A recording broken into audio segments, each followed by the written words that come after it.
From the floor of the CME Group, this is Danny Riley on today's Cash Close. And the name of this video, A Week of Redemption.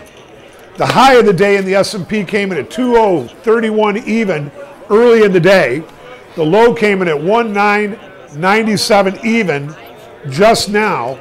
And last, we're 1997 even. We're down 27 handles.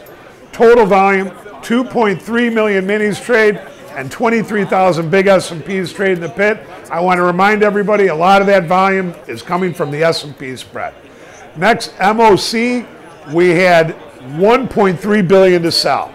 Next week's economic calendar picks up quite a bit, you guys. We've got 20 separate economic reports. We have the Fed's two-day meeting. We have 10 T-bill or T-bond auctions or announcements. And then we have the long-awaited D-Squad Witch.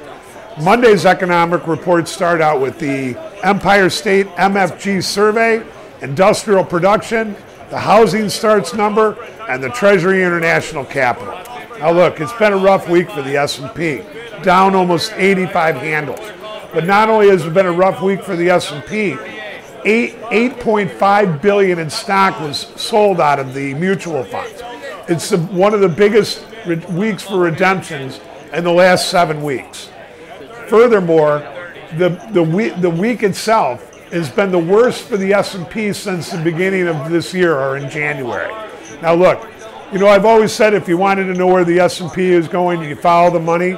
But you know what, recently we've got to change that tune a little bit to if you want to follow the S&P, you got to follow crude. Now, you know what, it was clear to see late in the afternoon the S&P was struggling to find some leadership, but as crude sank in the aftermarket, the S&P went with it. Now, we've got some bullish stats, and we're going to put the PitBulls Monday, Thursday, Friday low to the test, but I'll tell you what, the markets are very, very much under pressure here. As 8% of the S&P is made up of energy stocks, and there's no doubt that they're dumping those stocks and buying other stocks, but the net result of this is big-time selling going on in the S&P. Now, we've only got 8 trading days left till Christmas, and we've got 13 trading days left in the trading year. We're going to leave it like that, you guys. The S&P is going out on a horrible, horrible note, but you know what? This is this week, and next week's a whole different week. Let's see how it plays out, and we'll see you tomorrow on the opening print.